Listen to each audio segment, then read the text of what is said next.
आप सभी जानते हैं कि श्री देवेंद्र स्वरूप एक मल्टी फेसेटेड पर्सनैलिटी, स्वतंत्रता सेनानी, editor, journalist, writer, national thinker, जिन्होंने कि भारतीय ज्ञान परंपरा को लेकर एक नई दिशा और दशा प्रस्तुत की हम सभी के सामने। और उनके महत्वपूर्ण पुस्तकें और उनका अपना खुद का लिखा हुआ पूरा का पूरा जो संकलन है, वो उन्होंने खुद इंदिरा गांधी राष्ट्रीय कला केंद्र को दान में दिया। और वो हम लोगों को हमारे जो पर्सनल कलेक्शन का संग्रह है, जिसमें कि करीब 24 पर्सनल कलेक्शंस इंदिरा गांधी राष्ट्रीय कला केंद्र के पर्सनल कलेक्शन में हैं, उसमें वो संग्रहित हुआ 2018 में। उनके 2019 में आकस्मिक निधन के बाद 2019 में in memory of his lasting legacy we started this memorial lecture, and the first memorial lecture was delivered by Honorable Sri Suresh Soni जी, और उनका विषय था विचारक एवं भारतीय ज्ञान परंपरा। उसके साथ दूसरा व्याख्यान जो कि कोविड के दौरान हमने ऑनलाइन आयोजित किया, श्री बनवारी जी ने डिलीवर किया, भारतीय इतिहास का बोध।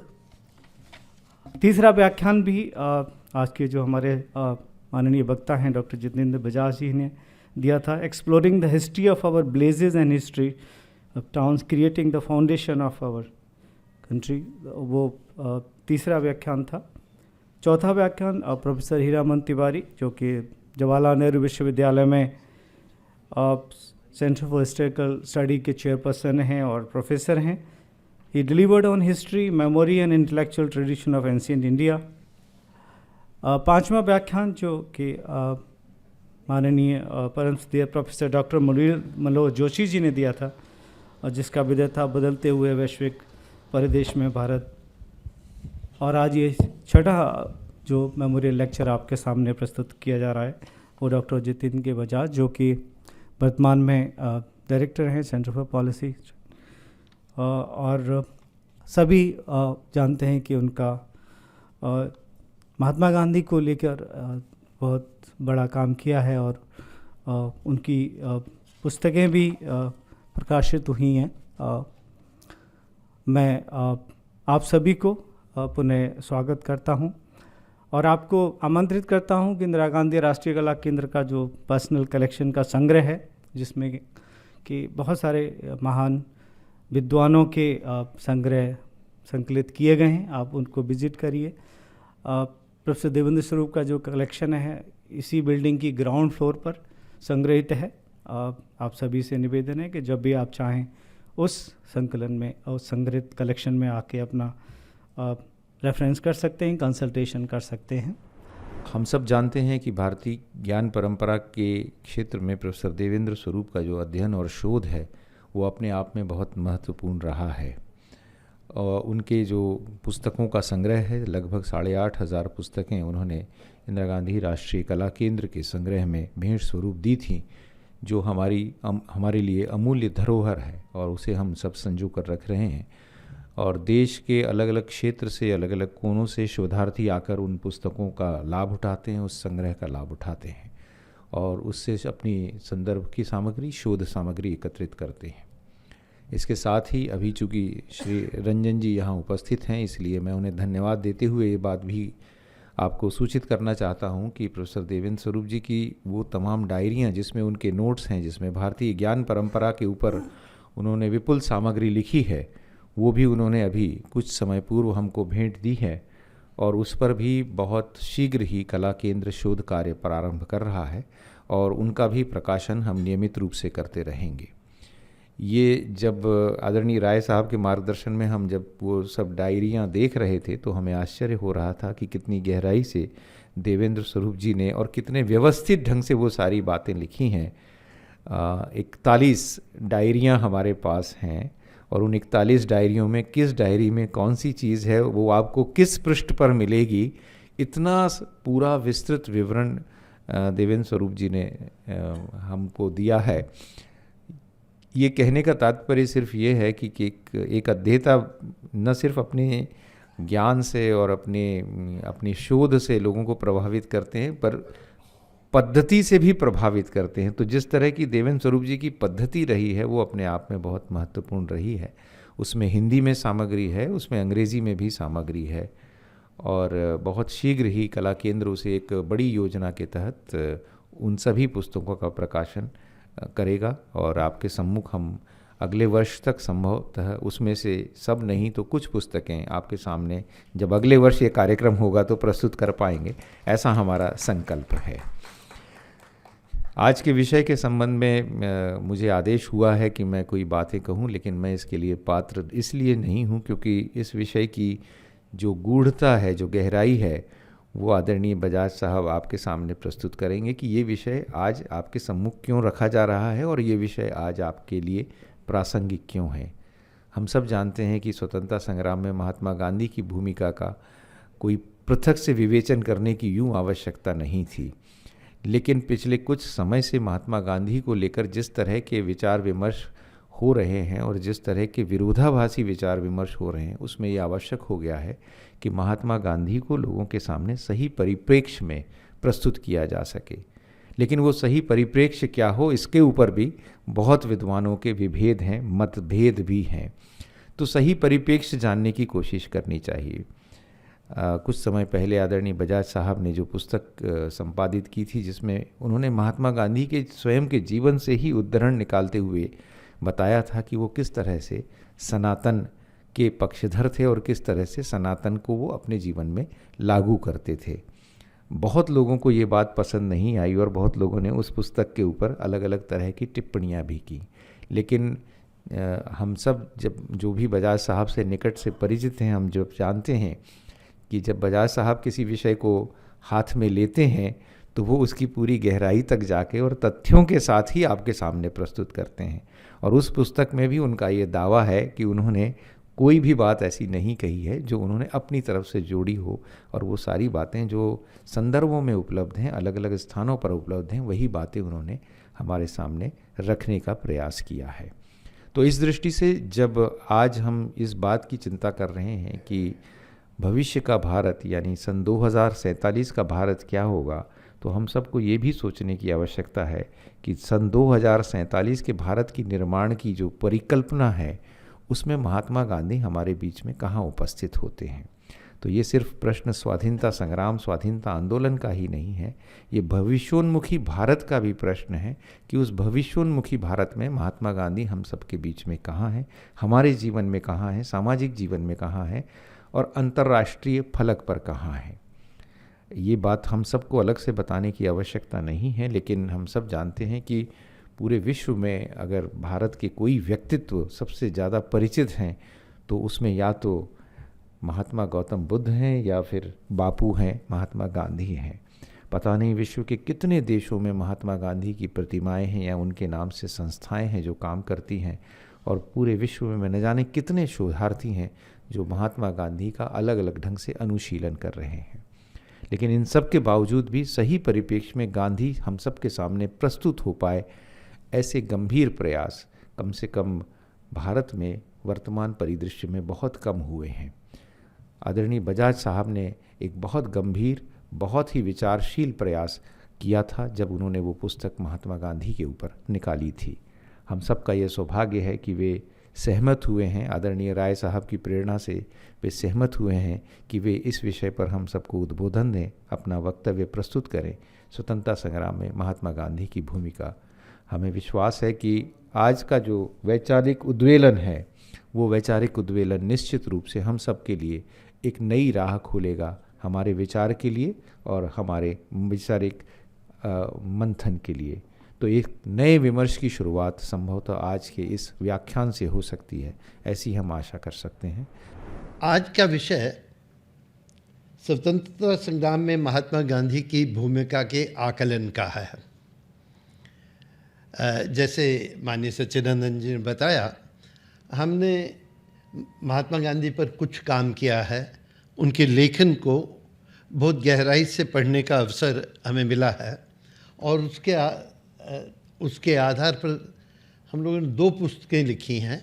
एक तो वो जो उनकी हिंद स्वराज है, जो उनकी मौलिक पुस्तक है, उसको मैंने प्रयास किया कि जैसे उन्होंने लिखी थी हाथ से गुजराती में, उसको पढ़कर उसको लिटरली वैसी ही लिखी जाए, क्योंकि बाद में उसमें कुछ ना कुछ बदलाव होता है। और गुजराती में जैसे उन्होंने लिखा है, मैंने उस पुस्तक में लिखा है, वो ऐसे लगता है कोई बड़ा बूढ़ा चौपाल में बैठ के अपने सामने अपने गांव के लोगों को बैठा के उन्हें समझा रहा है कि सत्य क्या होता है, देश क्या होता है, आत्मा क्या होती है। इस प्रकार के और उसमें मुख्य बात वो बता रहे हैं कि ये जो पश्चिम है और ये जो पूर्व है, जो भारत है और जो पश्चिम है, इसमें एक बड़ा अंतर है। और वो अंतर ये है कि पश्चिम धर्म विहीन है और हमारी भारतीय सभ्यता इसका आधार धर्म में है। We are religious, west is irreligion, that's the kind of term. और ये वो बार बार कहते हैं, ये प्रत्येक संदर्भ में वो कहते हैं। और फिर जो दूसरी पुस्तक, ये पुस्तक अवसर मिले तो पढ़नी चाहिए, क्योंकि मैंने गुजराती को देवनागरी में लिखा है और देवनागरी के सामने फिर सरल हिंदी में उसका अक्षर अनुवाद किया है। तो पढ़ेंगे तो जो उन्होंने जैसे कहा वैसा उसका भाव मिलना संभव है। उसके अंग्रेजी वाला भी लिखा है वो, ठीक। दूसरी पुस्तक हमने उनके जो लेखन है 1915 तक का, और जो कार्य है 1915 तक का, जब तक वो भारत आए उससे पहले का। और जब भारत आए तो उनका व्यक्तित्व, उनका कृतित्व सब स्थापित हो चुके थे। उनके विचार स्पष्ट दृढ़ हो चुके थे। और महात्मा कहते हैं कि उन्हें यहाँ के कहा, पर जब वहाँ उनको डरबन में उनको विदाई दी जा रही थी, तो भारतीयों की जो सभाएं हुई थी उनमें जो उन्हें वो ये जो मानपत्र देने का होता है, उनमें उनके लिए देशभक्त महात्मा का विशेषण का उपयोग होता था। वो उनके अखबार में छपे भी हैं। मेरी इच्छा है कि मैं ये जो मैंने कार्य किया है, जैसे जोशी जी कह रहे थे, आज मैं विस्तार से उस कार्य के बारे में आपसे बात कर सकता हूँ, पर वो कभी फिर करेंगे, क्योंकि इस समय जैसे इन्होंने इंगित भी किया, प्रश्न ये उठ रहा है कि भारत की स्वतंत्रता में महात्मा गांधी की कुछ भूमिका थी भी या नहीं। पिछले कुछ वर्षों से भारत के इतिहास के अनेक प्रसंगों का, अनेक कालों का पुनराकलन का प्रयास चल रहा है। इस प्रक्रिया में स्वतंत्रता के संग्राम के इतिहास को भी पुनः देखा गया है।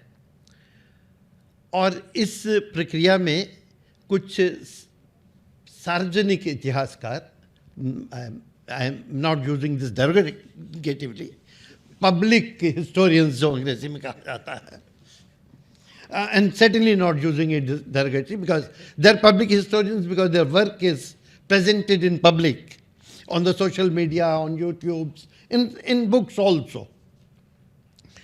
इस निष्कर्ष पर पहुंचे हैं कि हमें स्वतंत्रता उस संग्राम की सशस्त्र उग्रवादी धारा के प्रयासों से प्राप्त हुई थी, और इसमें गांधी जी, उनके सत्याग्रह, उनके सविनय सहयोग आदि अहिंसक प्रयोगों का योगदान नगण्य था। ये शब्द, इस शब्द का उपयोग होता है, minimal is what is being is said repeatedly. इस निष्कर्ष का विभिन्न माध्यमों से बहुत प्रचार हुआ है। यूट्यूब पर अनेक वीडियो होंगे ये बताते हुए कि गांधी जी का contribution to the achievement of independence was minimal.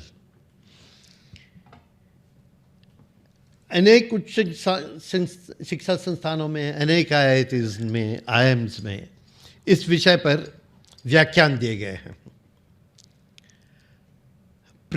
और मैं जानता हूँ, व्यक्तिगत जानता हूँ कि प्राय सब उच्च संस्थानों में अनेक प्राध्यापक और विद्यार्थी ऐसे मिल जाएंगे जो इस अवधारणा को अब स्थापित तथ्य मानते हैं। यह अवधारणा नई है पर प्राय रूढ़ हो गई है। इस अवधारणा के जिस रूप और जिस भाषा में प्रस्तुत किया जाता है, उससे गांधी जी के स्वतंत्रता प्राप्ति में योगदान के प्रति ही नहीं, पर उनके पूरे कृतित्व एवं व्यक्तित्व के प्रति अवमानना एवं संदेह का भाव भी उत्पन्न होता है। वैसी ही भाषा का उपयोग होता है। इस अवधारणा के प्रस्तावक प्राय बहुत आग्रह से यह स्पष्ट करते हैं कि वे महात्मा गांधी को महात्मा नहीं मानते हैं, बापू नहीं मानते हैं, महापुरुष भी नहीं मानते हैं इत्यादि।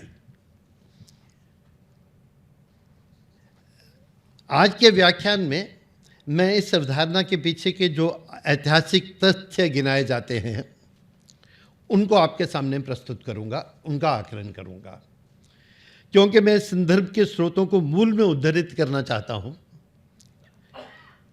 इसलिए आगे मैं अधिकतर अंग्रेजी में बोलता हूं।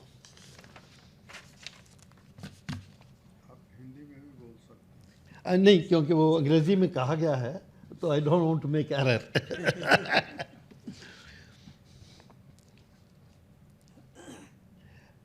The claim is that the British decision to leave India in 1947, because of which leave India in 1987 was a result of the formation of the Indian National Army in 1943 and its exploits in World War II, which convinced them that they could no longer rely upon the Indian sepoys to maintain their hold on India, and that the 3 decades, this part is not too, the first part that I've stated may not be too wrong. But the next part is that the 3 decades long freedom struggle led by Mahatma Gandhi, and especially his Quit India movement, had little to contribute to the British decision to leave India.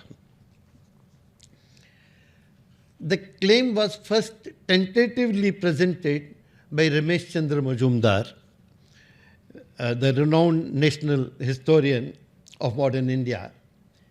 It was very early. He presented this claim in an article in a Bengali monthly in 1948. Later, in 1963, when he first published the 3-volume history of the freedom movement in India, he presented the idea that it was Subhash Bose and the INA that were responsible for the British leaving India as a plausible possibility. In the chapter on Subhash Bose and the INA in the 3rd volume of his history, he narrates the story of the formation of INA and its heroic but failed campaigns. I have had the occasion to go through these campaigns in great detail, and it's good to study those once again. At the end of this narration, he suggests that the prevailing mood of sympathy for the INA officers who were tried for treason at the Red Fort in Delhi would have made the British realize that the Indian servicemen had been infected with a sense of nationalism and a new political consciousness, which had made their loyalty suspect. And he ends the chapter with the speculative thought that it is highly probable that this consideration played an important role in their decision to quit India, so the members of the INA did not die or suffer in vain. And their leader, Netaji Subhash Bose, has secured a place of honor in the history of the struggle for freedom. This is perfectly acceptable. There is nothing one can raise any issue with. This is a great historian looking at the Indian freedom struggle in a wide canvas, and he sees that the INA, Subhash Bose, and many other teams had their contribution to make in the freedom struggle. And he suggests that at that particular point of time, this would have played an important role, the doing of the INA. But this tentative claim of a mere possibility of the INA's formation activity having played a role in the British decision to quit India turned into an established fact when Majumdar published the second edition of his history in 1977. He was 88 at that time. He revised the chapter on Subhash Bose and INA, and at the end added a few paragraphs. Beginning with the assertion, the views expressed above in the first edition of this volume, published in 1963, have since been fully confirmed. We are now in a position to assert with confidence that the formation of INA was one of the major grounds for the decision of the British government to quit India. It is still one of the major grounds.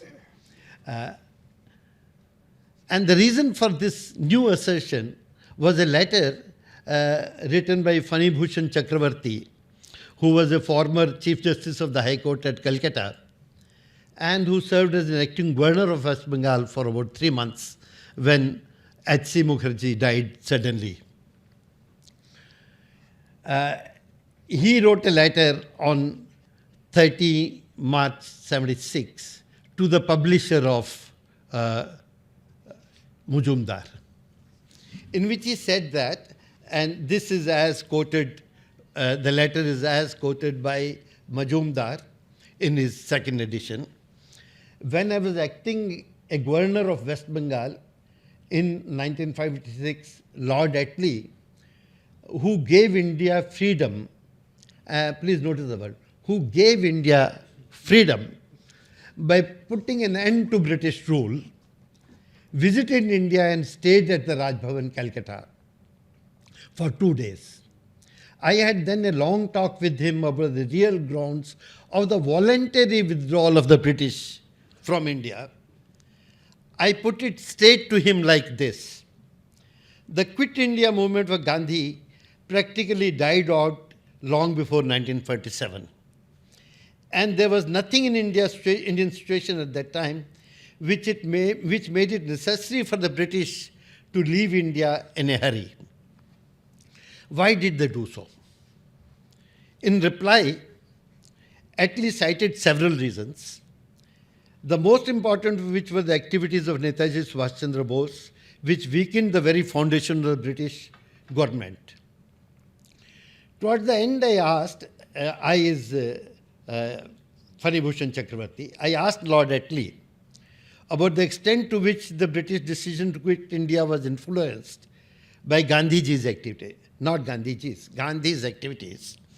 On hearing this question, Attlee's lips widened in a smile of disdain, and he uttered slowly, putting emphasis on each single letter, minimal. This recollection of an idle dining table chat 20 years after the event by an interlocutor who seems clearly biased against Gandhiji was taken as the truth by Majumdar. On the basis of this, he excitedly concludes, it seldom falls to the lot of a historian to have his views differing radically from the generally accepted without demur confirmed by such an unimpeachable testimony. So this is what Majumdar said, now we have the proof that Mahatma Gandhi's contribution was minimal, and it was the activities of INA. Incidentally, almost all of them were far beyond the borders of India. were the real reason for the British to leave. Now, this was a strange statement from a historian of his stature, but then he was doing it fairly late in his life. Because it is known that the British had begun to work out the process much of leaving India, much before the formation of INA, and even before Gandhiji's declaration of Quit India. Now we have the whole series of transfer of power papers, and we know what happened on what date. The Cripps mission, sent for the purpose of seeking the cooperation of India in the war effort in return for the promise of an eventual transfer of power to the Indians, was already in India in March 1942. That process of transfer of power had to be negotiated principally with Indian National Congress led by Gandhiji. But Majumdar seems to have convinced himself of the primacy of Netaji's in future INA in the process of achieving freedom. So he dismisses Cripps' mission very strongly. I will not read the whole thing. He says that this discussion was meaningless. Netaji at the same time was having much more important discussions in Germany and Japan, much more significant discussions in Germany and Italy. That's what he says. So it was his personal opinion that INA mattered more than the national movement as the mainstream of national movement as it was happening in India. However, some understanding of the event of those times, even a cursory reefing through the transfer of power papers, would convince any scholar that by around 1941, the British were largely reconciled to relinquishing their empire in India, sooner rather than later. The significant issue before them, as well as their American allies, also the Chinese allies, Chiang Kai-shek, was to work out a process that would retain India within the Western orbit. Many of the leaders of the West already felt great urgency on that issue.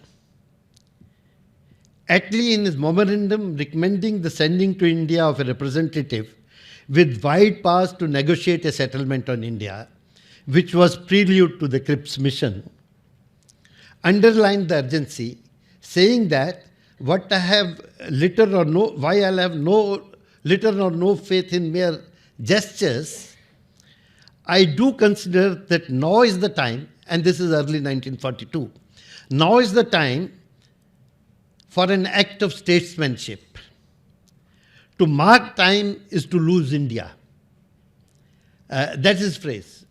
Attlee, who is supposed to have later said that Gandhi didn't matter, he's saying in 1942, to delay further reconciliation with will be to lose India. His memorandum also defined the object of the negotiation, and this is very interesting. This was to keep a self-governing India within the British sphere in the manner of Canada. The memo recalls Lord Durham wrote that report on how to deal with Canadian possessions, and that's what's supposed to have made Canada part of the Commonwealth. Otherwise, it was drifting away. Lord Durham saved Canada to the British Empire. This is Attlee. We need a man to do in India what Durham did in Canada. So that was the kind of purpose why Cripps was being sent to India. President Roosevelt, around the same time, expressed a similar sentiment. A communication of August 1942 by the British ambassador to the Foreign Office records that President Roosevelt expresses dissatisfaction with the terms that Cripps was allowed to offer. He's saying, what is this Cripps doing? He should just offer to leave India. The term he uses, the British should leave India the way they left America. And the Indians will then work out how they are to organize their affairs. So President Roosevelt expressed his dissatisfaction with the terms that TRIPS was allowed to offer to India. And while speaking on the general world situation after the war, he said that we and the United States should try to think of some arrangement by which India found its place in the European and the American, that's Western orbit, rather than the Asiatic. He, according to this note, went to the extent of suggesting that racially the mass of Indians were really the cousins of us Westerners. So the concern by that time was no more to leave or not to leave India. The concern was that the India which is left behind, will it be part of the Western world or will go its independent Gandhian way?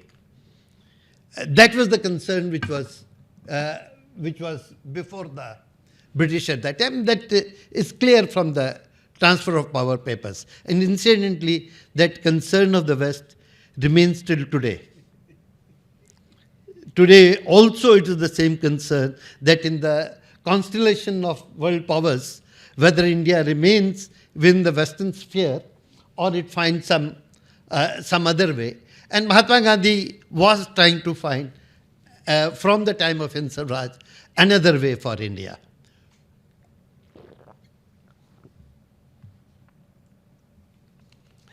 Regarding the position of Mahatma Gandhi, in the eyes of the British at that time, we are tempted to offer a quote from a long memorandum that Linlithgow, then Viceroy of India,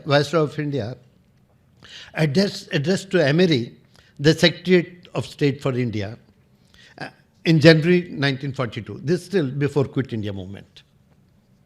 Regarding the political situation in India, in para 26 of this memorandum, the Viceroy, giving his assessment of the Congress leadership, says, the Congress Working Committee, with the possible exception of Nehru, who is in a very special position, appears more and more clearly as a collection of declining valetudinarians. This is some terrorism. I'll tell you, the meaning is people who are old and sick and concerned about their health rather than anything else. So it's clearly as a collection of declining, you're talking about all of the Congress leadership, valetudinarians who have no grip on the country, but who politically are purely parasitic on Gandhi, the spellbinder. In the transfer of power papers, Gandhiji is seen everywhere. There are British statesmen who hate him, there are others who have great regard for him. But all are obsessed with him. There's no way they can think of handling the Indian situation without dealing with the Mahatma. Dharampal, the much admired historian of the 18th and 19th centuries, concluded as much after studying the first 3 volumes of the Transfer of Power papers. According to him, while there were major differences between the various sections of the British government with regarding to the detailed steps in India, for all of them, the main challenger to them in India was Mahatma Gandhi. If only Gandhi could disappear from the political scene, everything would run smoothly. And running smoothly meant that India remained in the Western sphere of influence, I think. While opinions differed about the influence of other individual Indian leaders and how they could individually be handled and neutralized or brought to cooperate with the British, Gandhi had to be reckoned with at every step. And as Dharampal notices, the deep interest that both President Roosevelt of the USA and Chiang Kai-shek of China were taking in what Gandhi said and did made him even more crucial in the British eyes. Gandhiji, as Satyendra Joshi said, he was always larger than India. His footprint was always beyond India, even at that time. Larger than India will be a wrong statement. Nobody is larger than India. But his footprint, his shadow was much larger than beyond India. In the face of such wealth of data on the actual process of transfer of power, much of it was already available when Majumdar revised his book in 1977. It is surprising that a historian of his eminence Majumdar's eminence, so easily accepted that Gandhiji's contribution to the British decision to quit was minimal on the basis of his stray comment. In the absence of any evidence showing that the British had come to discount Gandhiji or his significance in the context of political processes in India, that comment of Attlee, even if it is taken to have been correctly recalled by Justice Fani Bhushan Chakravarti after the lapse of 20 years, cannot taken to be anything more than an attempt by Attlee to humor a host who, from the tenor of his questions, had already convinced himself of the irrelevance of Gandhi and his activities. It seems not many historians took any further note of what Majumdar had written in 1977. For almost 4 decades, you don't hear about this, until a group of new historians, and this new historians is not my term, new historians is a term by one of the new historians, saying that Majumdar is the dean of new historians of India. Took it upon themselves to revise the history of freedom with the avowed objective of giving the extremists within the Congress and the votaries of armed revolution outside it a larger space in the narration. I have no quarrel with that. People should do that. Incidentally, the term new historians, as I said, was first used by Ranjan Bora, whose article of 1982 is normally used for quoting that Attlee statement. Somehow people don't refer to Majumdar's own book, but this article by Ranjan Bora, who was somebody in America and wrote in the Journal of Historical Review, which is a web journal. Most of the time, this conversation between Fani Bhushan Chatterjee, is it? Chakravarti, and Majumdar is taken from this article of Ranjan Bora.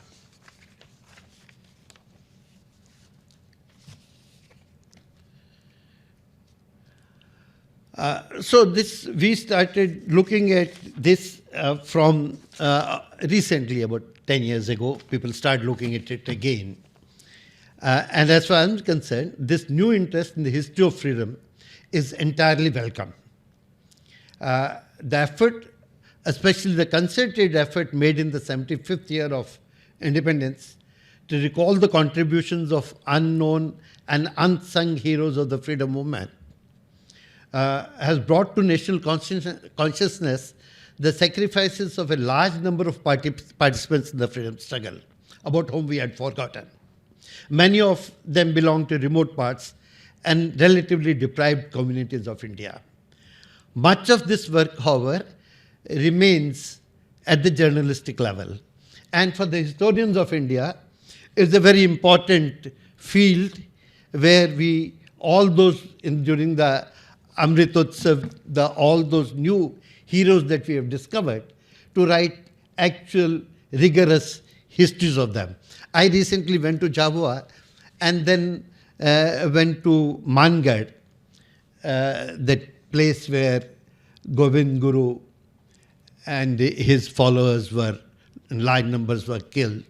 And Govind Guru was, in his ways, I don't know whether he was a follower of Mahatma Gandhi or not, but Govind Guru movement was based in religion, and he actually they offered themselves for assault by the British without making any counter effort. There were deals they could have done. But they died on the hill and the fire from the... And Govind Guru's writings, people sing his songs, people sing songs about him. I've gone and met some of the communities where we should make a serious effort to compile those songs, compile the songs that are written about him, because all these people were imbued with the same kind of ideas and same kind of heritage that Mahatma Gandhi was invoking. All of these people had built this kind of people, even Birsa Munda and Govind Guru. They had built their movements on the basis of religion. They were as much religious movements as patriotic movements. And that's what Mahatma Gandhi always saying, that being religious is to be patriotic, and the two are always the same. And so I will say that this interest in the history of freedom movement is extremely welcome. And there is a large field on which we need to work. We have hardly much about Birsa Munda. We have hardly much about Govind Guru. And there is a large number of them. And when we write about them, we'll know about their communities, we'll know about their languages. And all that is important, all that makes India. The mainstream of the new historians of India, however, have involved themselves with an entirely different task, which is to prove that Gandhiji, his non-violent satyagraha, and the Congress that he led contributed nothing at all to the ultimate achievement of independence. This was made possible only with the efforts of the extremists and armed revolutionary strands of the freedom movement, and particularly by the activities of Subhash Bose and his INA. In this rendering of the history of freedom, the purported conversation of Attlee with his host at the Raj Bhavan in Calcutta is offered as a conclusive proof of the relevance of Gandhiji and the centrality of Netaji in the story of freedom. Let me skip.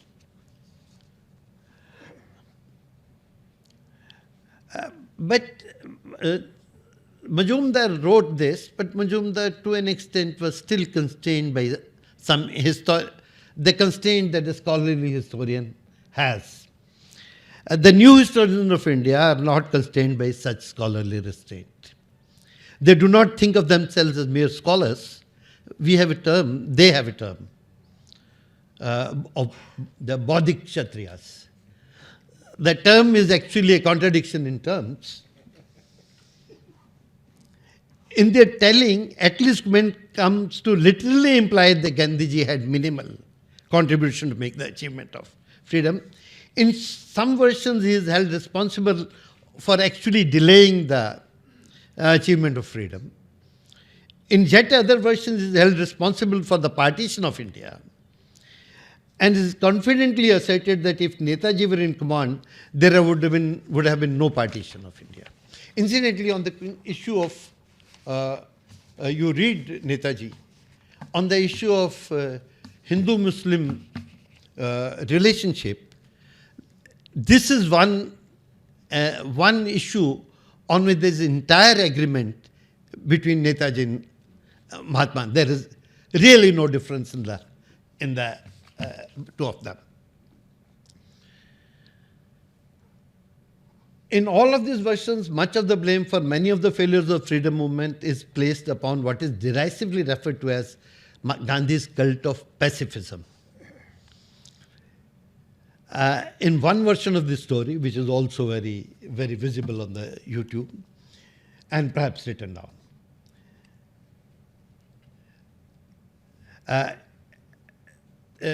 the hurried decision of the British to grant freedom to India is said to have been triggered by the strike of the naval ratings of 18 to 25 February 1946. There was a rebellion on some of the naval ships which ran from 18 February to 25th February 1946. It was a serious rebellion. But what is said is that it is this rebellion which made the British make a hurried decision to quit India, and the proof given for that is that this rebellion started on 19th February, and the decision, the announcement of the coming of cabinet mission to India was made on the 19th February. This is presented as a eureka moment. Look, it was 18th February and 19th February the British decided to announce their decision to leave. But if you look at the transfer, as I've been saying, that such decisions cannot be made overnight, are not made overnight, and the process was going for years. But this particular decision, the cabinet in London, War Cabinet had taken this decision, that the announcement, cabinet mission had been agreed upon, that the announcement of the cabinet mission would be made on February 19. That was the decision. And since all these decisions had to be kept somewhat secret, the decision was conveyed to the Viceroy of India only 1 week earlier, on 12th February. But 12th February was also before the ratings revolution. So, but that is, actually it is presented as a gossip fact that we have now found final proof that this is how it was. Incidentally, I first read about the ratings revolution, and sometimes called the naval rebellions and the ratings revolution, in the communist literature that I used to read a lot when I was in IIT Kanpur. They attribute great significance to this ratings uprising, and only they used to attribute significance to it, because only leader of the Congress to have supported this, went to Bombay and supported this, Aruna Asif Ali. Okay. And she later became part of the communist. She was then part of the communist wing of the Congress. After independence, she became part of that. No, she is a great person, and she was given Bharat Ratna. I have no complaint about any. But this relative importance of issues is the problem. We do not wish to underestimate the indignities that the Indian seamen were subjected to, or the severity of their living condition that compelled them to go on strike and rebel against their superiors, nor do we undervalue the bravery and courage they displayed and sacrifices they offered while standing up to the British for more than a week. It's not a simple thing to do. We do appreciate that the significance of the event in the history of Indian freedom struggle was given its due. Aruna Asif Ali was given Bharat Ratna.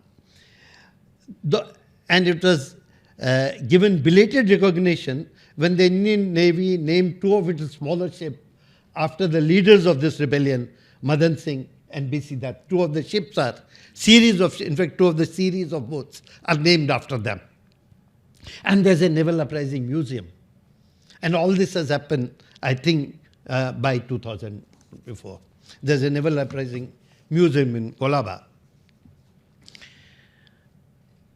We also have no wish to underestimate the significance of INA or its charismatic leader, Netaji Subhash Chandra Bose. The formation and the campaigns of the INA filled the nation with a new sense of pride in the military skills and capabilities of our soldiers, who could engage with the British in combat on equal footing. I have read those marches. It was terrible, actually. And I must say, there was a terrible command failure. But the marches that they passed through, only people enthused with great patriotism could have undertaken that kind of marches. We do not underestimate the grit and stamina of the soldiers of INA displayed in their long marches through extremely difficult terrains. The sacrificial spirit and the national commitment of an army that lost nearly 2/3 of its strength of 40,000.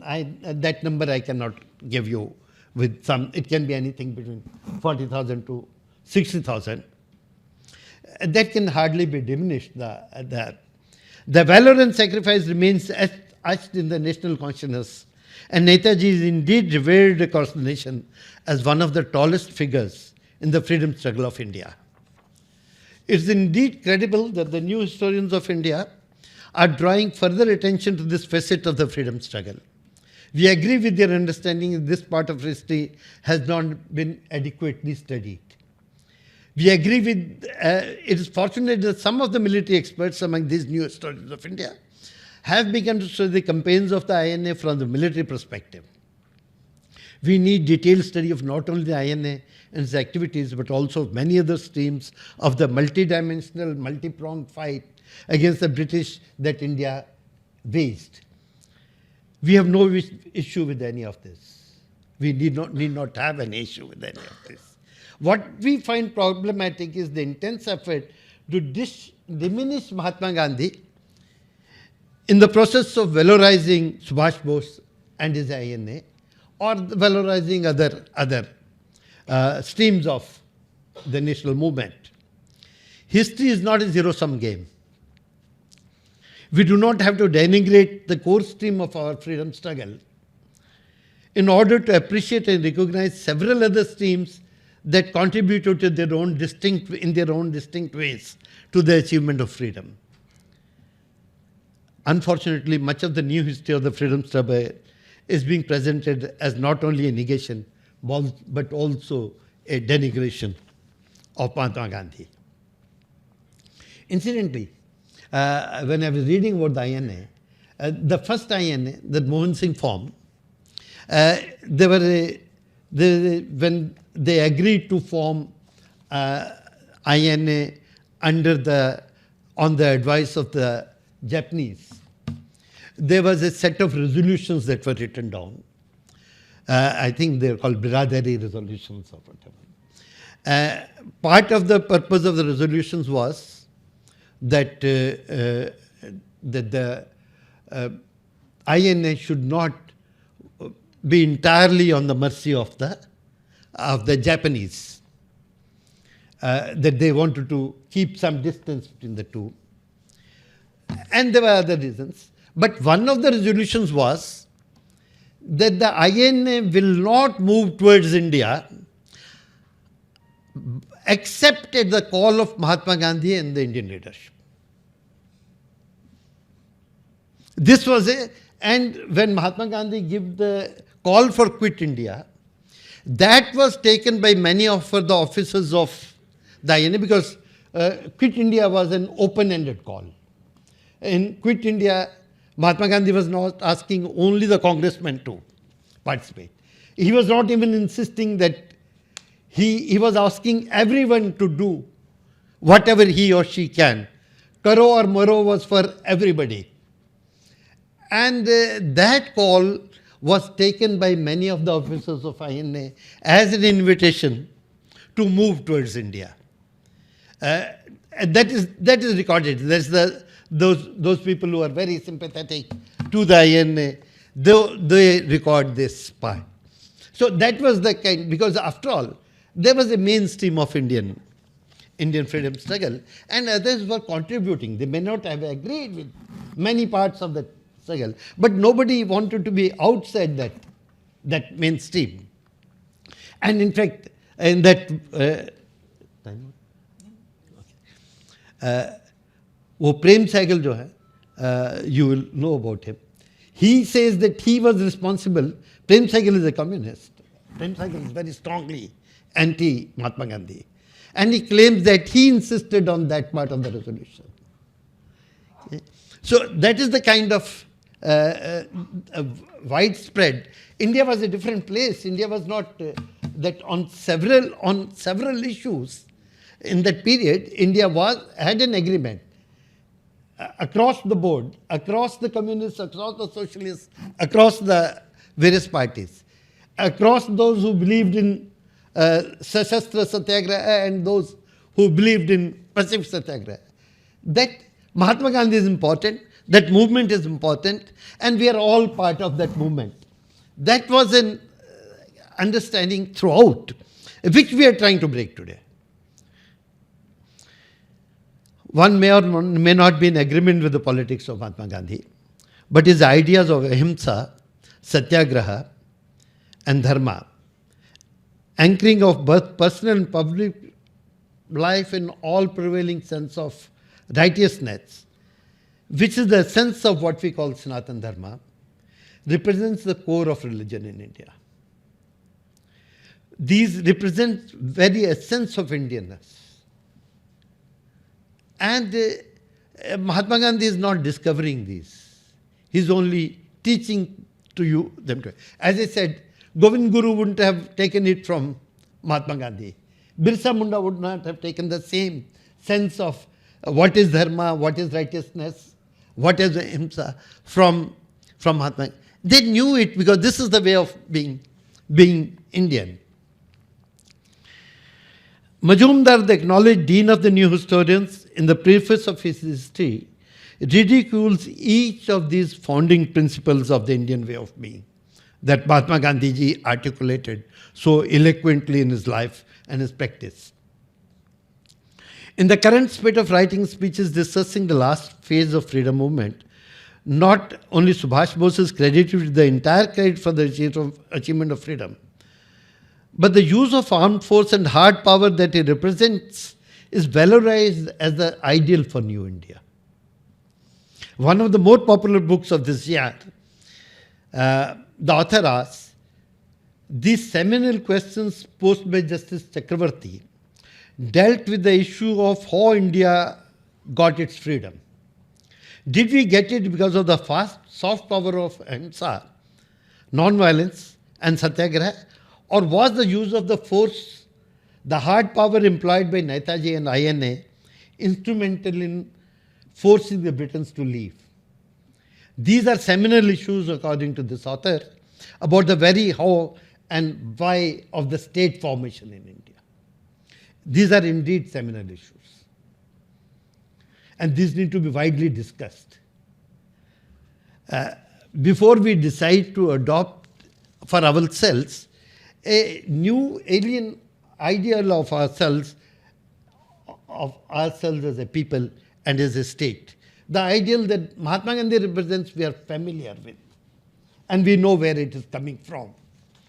But this new ideal of the hard power forming the basis of Indian state in the nation, let's discuss it before we start adopting it. But for such a discussion to happen in a calm, scholarly manner, we have to clearly posit what Gandhiji stands for and for what we are proposing to replace the Gandhian ideal with. We'll discuss that in some other notes. Let me now conclude. I can take another 2-3 minutes. अंत में मैं कहना चाहता हूँ कि इतिहास के किसी आयाम को उसकी समग्रता में ही देखना उपयुक्त होता है। स्वतंत्रता संग्राम के केवल 1943 से लेकर 1947 तक के 4 वर्षों को संग्राम की समग्र धारा से पृथक कर देखेंगे तो हो सकता है कि ऐसा आभास हो कि इस कालखंड में आईएनए की भूमिका अधिक महत्वपूर्ण थी, चाहे यह भी तथ्यों के विपरीत है। This is not a fact, पर वास्तव में ऐसा हुआ भी होता, इनफैक्ट इट वाज सो, तो इसके आधार पर भी स्वतंत्रता संग्राम के विषय में कोई निष्कर्ष निकालना गलत होता। मुझे स्मरण आता है कि 2000 में मैं टोक्यो में एक भारतीय जापानी संयुक्त गोष्ठी में भाग लेने के लिए गया था। उस गोष्ठी में एक सत्र गांधी जी की प्रासंगिकता पर था। उस सत्र में मैं मुख्य वक्ता भी था, सह अध्यक्ष भी था। जापान की ओर से बड़े विद्वान अध्यक्षता कर रहे थे। मुझे ठीक से याद नहीं है, पर कदाचित वे सेंगाकू मायादा थे, जिनको 2014 में पद्मश्री से सम्मानित किया गया। उस सत्र में, ये 2000 की बात है, उस सत्र में एक जापानी युवा विद्वान जो भारत में कुछ समय बिताकर वहाँ गए थे, उसने गांधी जी और गॉडसे में समानताएं ढूंढते हुए एक पर्चा पढ़ा था। हाँ जी, मुझे याद है कि उस पर अध्यक्षीय टिप्पणी करते हुए हमारे जापानी विद्वान आतिथेय ने कहा था कि इतिहास में कौन समकक्ष है कौन नहीं है, who is equal to home in history, इसका निर्णय इस पर निर्भर करता है कि आपकी इतिहास दृष्टि कितनी दीर्घ है। यदि किसी अध्येता की इतिहास दृष्टि केवल हत्या के क्षण तक सीमित है, this what that scholar said, यदि किसी अध्येता की इतिहास दृष्टि केवल हत्या के क्षण तक सीमित है, तो उस क्षण में तो हत्यारा और जिसकी हत्या हो रही है वो दोनों समान दिखते ही हैं।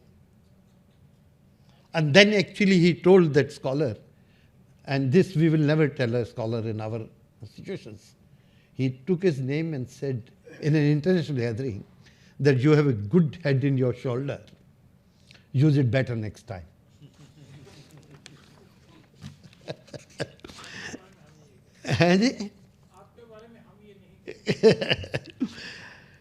दीर्घ एवं समग्र ऐतिहासिक दृष्टि से देखेंगे तो यह स्पष्ट होने लगेगा कि गांधी जी का योगदान 1947 में भारत को अंग्रेजों से मुक्त करवा लेने तक सीमित नहीं था। यह तो उनके उद्यम का छोटा सा भाग था। उनका प्रयास तो आधुनिक काल में भारत को अपनी सनातन धर्मनिष्ठ सभ्यता में स्थित एक प्रखर राष्ट्र के रूप में खड़ा करना था। वे कहते थे कि ऐसे राष्ट्र एक दिन में नहीं गढ़े जाते। Said nations are not forged in a day. जैसे जैसे सत्याग्रह, सविनय अवज्ञा जैसे धर्म सम्मत उपकरणों के माध्यम से अन्याय एवं अधर्म के विरुद्ध संघर्ष चलता रहता है, वैसे राष्ट्र बनता जाता है। उनका विश्वास था कि जिस दिन ऐसा राष्ट्र बन जाएगा, जिस दिन भारत के लोग अपने आप को ऐसे धर्मनिष्ठ राष्ट्र की प्रजा के रूप में देखने लगेंगे, उसी दिन से वे स्वतंत्र हो जाएंगे। तब उन्हें अंग्रेजों से कुछ मांगने की आवश्यकता नहीं रहेगी, क्योंकि ऐसे राष्ट्र को परतंत्र बनाए रखना किसी के लिए संभव नहीं होता। कुछ बड़े विद्वानों का मानना है कि 1930 के नमक सत्याग्रह तक भारत ऐसा राष्ट्र बन गया था। लुइस फिशर लिखते हैं, Gandhi did two things in 1930. He made the British people aware that they were cruelly subjugating India, and he gave Indians the conviction that they could, by lifting their heads and straightening their spines, lift the yoke from their shoulders. After that, it was inevitable that Britain should come one day to refuse to rule India, and India should come someday to refuse to be ruled. राष्ट्र बन गया था। महात्मा गांधी का प्रयास वहाँ से दक्षिण Africa से ये था कि वो भारत को ऐसा राष्ट्र बनाएंगे जो अपनी रीढ़ की हड्डी खड़ी करके चल सके, और धर्म में, और वो खड़ा करना धर्मनिष्ठा से आएगा। वो तो उन्होंने बना लिया था। और ये जो जब ट्रांसफर ऑफ पावर पेपर में भी जब INA की बात होती है, तब भी ये बहुत कहा जाता है कि 1940 में जो व्यक्तिगत सत्याग्रह की बात महात्मा गांधी ने की थी, व्यक्तिगत सत्याग्रह में उन्होंने किसी पर विशेष अनुशासन नहीं रखा था। पहले 3 लोगों ने जिन्होंने सत्याग्रह करना था वो उन्होंने चुने थे। पहले विनोबा भावे थे, दूसरे जवाहरलाल नेहरू थे, तीसरे ब्रह्मदत्त थे। उसके बाद छोड़ दिया था कि स्टेट कमिटीज़ अपने आप निश्चित करेंगी कौन सत्याग्रह करेगा, और नीचे आते तक अंत में ये था कि कोई भी चवन्निया कांग्रेसी चाहता है तो सत्या। और ऐसा कहा जाता है कि वो 1940 से 1941 तक के अंत तक के उस सत्याग्रह से, व्यक्तिगत सत्याग्रह से, जिसकी लीडरशिप मिनिमल थी, nobody was leading that, people were doing it on their own, the Congresses were doing it on their own. उन्हें ये विश्वास हो गया था कि अब अंग्रेज जहाँ से जाना ही पड़ेगा। Only after that he gave that Quit India call, because he was convinced that the kind of country, kind of nation that he was trying to create has come into existence.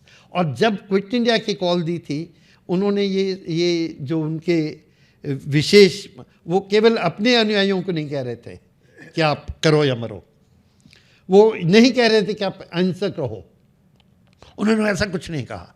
Whatever means is what he is using.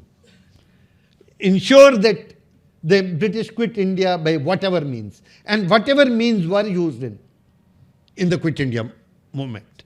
Almost everybody participated in it. There were some formations which did not participate, but Mahatma Gandhi was a very different kind of person.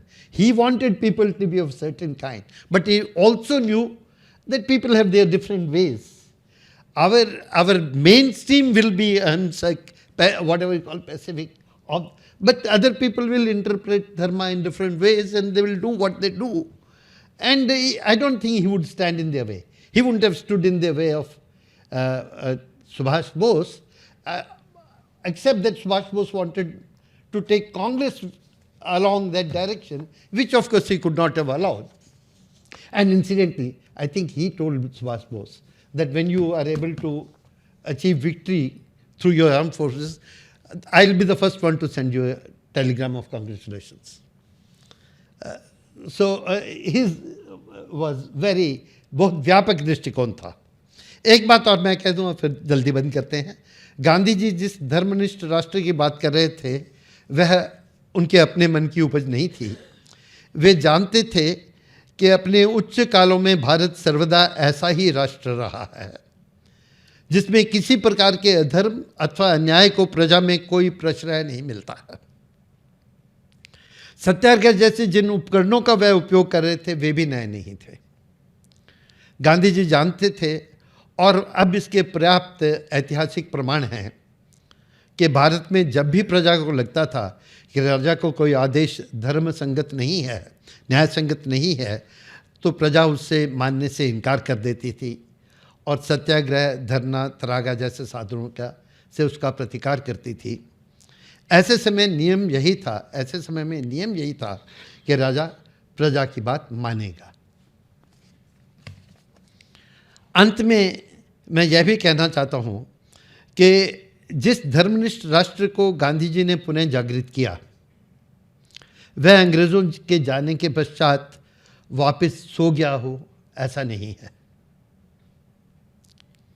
सत्याग्रह जैसे उपकरणों का उपयोग भी प्रजा भूली नहीं है. अब भी स्थान स्थान पर लोग अन्याय के प्रतिकार में ऐसे ही साधनों का उपयोग करते हैं. तिब्बत में सोनम वांगचुक जो आंदोलन अभी कर रहे हैं, उसके बारे में मैं कल सुन रहा था उनका भाषण.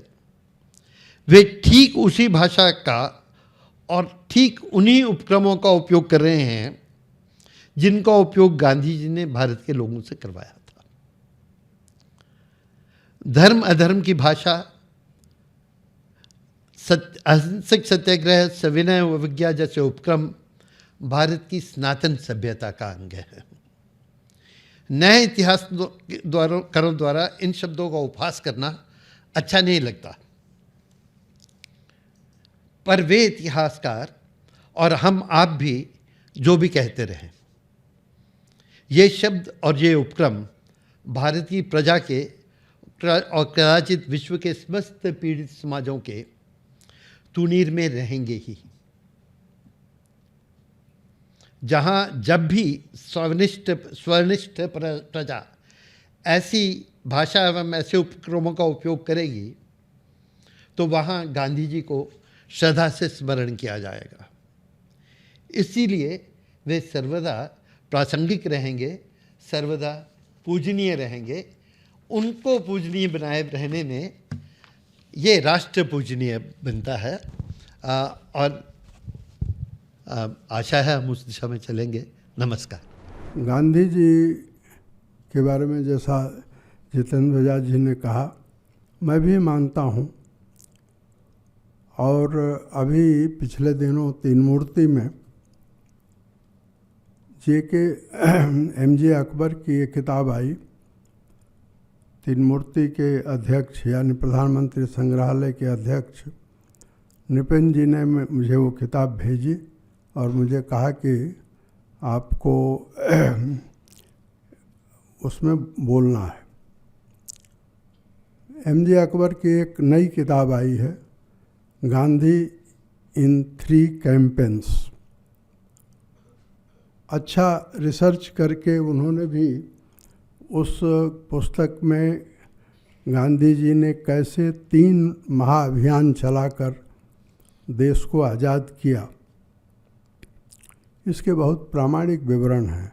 हालांकि मैंने उस समय भी कहा, यहाँ भी कहना चाहता हूँ कि कुछ गलतियाँ उनसे, उनके जिन लोगों ने उस पर काम किया उनसे हुई है या जैसे भी हुआ है। जैसे पहले ही पेज पर हिंद स्वराज का निर्माण एमजे अकबर ने 1908 कर दिया। उसी तरह से उसका पेज नंबर 82 पर फिर वही गलती दोहराई गई है। उसी तरह से राजीव रंजन गिरी यहाँ उपस्थित हैं, तो उसमें जो संदर्भ दिए गए थे, तो एक दिन मैंने रात को इनसे पूछा कि ये जो संदर्भ है वो महात्मा गांधी वाङ्मय में किस में है, तो इन्होंने बताया, मुझे सही जानकारी दी। अब उसमें कुछ दूसरा लिखा हुआ है। ये बातें अलग हैं, लेकिन एमजे अकबर ने भी उस बहस में जो आज जितेंद्र बजाज जी ने किया है, अब जितेंद्र बजाज जी ने इतिहास की ऐसी गुत्थी को सुलझाने की कोशिश की है जो इनके नाम के साथ भी जुड़ी हुई है। ये जतेंद्र बजाज हैं, हम सब लोग जितेंद्र बजाज कहते हैं, तो उसी तरह से वो गांधी जी के बारे में जो गुत्थी है वो उसी तरह की है, कोई उससे ज़्यादा नया नहीं है। लेकिन मुझे ये लगता है कि ये जो चल रहा है उसमें कुछ, आज देवेंद्रस्वरूप जी अगर होते तो ज़रूर उसमें वे अपनी बात कहते। और आज उनकी का जन्मदिन है। मैं देवेंद्रस्वरूप जी की स्मृति को प्रणाम करता हूँ और उनकी स्मृति में ही ये आयोजन है। क्यों है, आपने देखा सुना। मैं ये मानता हूँ कि देवेंद्रस्वरूप जी की जो विचार, कर्म, जीवन की साधना थी, उसको स्मरण करने का भी ये अवसर है। और जितेंद्र बजाज जी ने भी कहा, जो लोग भी उनके संपर्क में आए हैं वो जानते हैं कि उनका प्रयास 2 प्रकार का था। ज्ञान का प्रसार था और राजनीति को जनहित, देशहित केंद्रित करने में जो भी संभव हो सकता था उसके लिए वो योगदान करना चाहते थे और योगदान करते भी थे। स्वतंत्रता के पश्चात वे मानते थे कि हमारा जो सार्वजनिक जीवन है वो राजसत्ता के चारों तरफ ज़्यादा घूमने लगा है और हम लोगों की दृष्टि राजनीति प्रधान ज़्यादा हो गई है। वे हमेशा इस बात को अपने लेखों से, अपनी बातचीत से, जो लोग उनसे मिलने के लिए जाते थे उनको भी वो समझाते थे कि दल, नेता, सरकार, चुनाव, ये सब हम ये भूल जाते हैं कि राजनीति साधन है। और कृपया इसे साध्य समझने की भयंकर भूल न करें। देवेंद्रस्वरूप जी के जन्मदिन पर हमको याद करना चाहिए कि राजनीति सचमुच साधन है। जो लोग बहुत साध्य समझ करके और उस दौड़ में पड़े हुए हैं, वे थोड़ा ठहर करके सोचें तो अच्छा होगा। देवेंद्रस्वरूप जी यही जीवन भर समझाते रहे और इसमें ही उनकी गहरी राजनीति भी छिपी हुई थी। ऐसा व्यक्ति हर घटना, प्रवृत्ति, परिस्थिति और परिघटना को सबसे अलग हट करके देखने की उनकी कोशिश होती थी और उसमें वो, मैं अनेक उदाहरणों से बता सकता हूँ। जैसे अरविंद केजरीवाल का उदाहरण एक मैं बता सकता हूँ। उस समय वो देवेंद्र स्वरूप जी थे। उनका लेखन अगर अरविंद केजरीवाल के बारे में आप पढ़ेंगे तो आप पाएंगे कि देवेंद्र स्वरूप जी ने जो लिखा वह घटित हो रहा है। ऐसे विरले लोगों में देवेंद्र स्वरूप जी थे और उन्होंने महात्मा गांधी का एक इतिहासकार के रूप में गहरा अध्ययन किया था। उनके लेखन में हम इसे पा सकते हैं। उनके अध्ययन, लेखन और विवेचन में संतुलन था। आज जब हमने इस विषय पर चर्चा के लिए ये प्रयास किया, जितेंद्र जी ने हमारी बात मान ली, तो हमारी कोशिश या हमारा प्रयोजन यह है कि गांधी जी पर चर्चा जरूर हो, लेकिन एक संतुलन के साथ हो। इतिहास को देखने की कोशिश हो। इतिहास को देखने की कोशिश से बहुत सारे नए तथ्य निकल कर आए हैं और उन बलिदानियों को भी हम जान सके हैं जिनको हम जानते ही नहीं थे, जो विस्मृत हो गए थे। मैं उस ढेर सारे उदाहरण दे सकता हूँ। और इंदिरा गांधी कला केंद्र ने जो आज़ादी के अमृत महोत्सव में एक नया काम किया, उसमें भी चाहे महिलाओं का, महिला क्रांतिकारी रही हों, महिला स्वाधीनता सेनानी रही हों, या जनजातीय क्षेत्र में जो लोग रहे हैं वे रहे हों, उन सबको हमने याद किया। और सचमुच जितना हमने पढ़ा था, जितना हमने सुना था, उससे कहीं ज़्यादा स्वाधीनता सेनानी से हम परिचित हो सके। और ये इसलिए हुआ क्योंकि प्रधानमंत्री नरेंद्र मोदी ने आज़ादी के अमृत महोत्सव को इस तरह से मनाने की अपील की। अब आज एजेंडा सेटिंग की कोशिश हो रही है और गांधी को जो लोग अपनी जागीर समझते हैं, वो स्वयं भी एजेंडा सेटिंग में लगे हुए हैं और उसकी कोई समाज में प्रतिक्रिया भी हो रही है। मेरा कहना है कि सत्य की कसौटी पर जानने का प्रयास अगर हम सत्य को करें तो शायद ये एजेंडा सेटिंग की ज़रूरत नहीं पड़ेगी।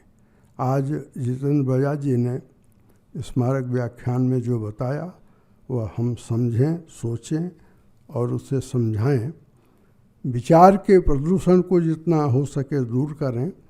साफ सुथरा, सुनहरा, खुशनुमा माहौल बनाने का हमारा लक्ष्य होना चाहिए और मैं यही आपसे अपील करता हूं और अपनी बात पूरी करता हूं।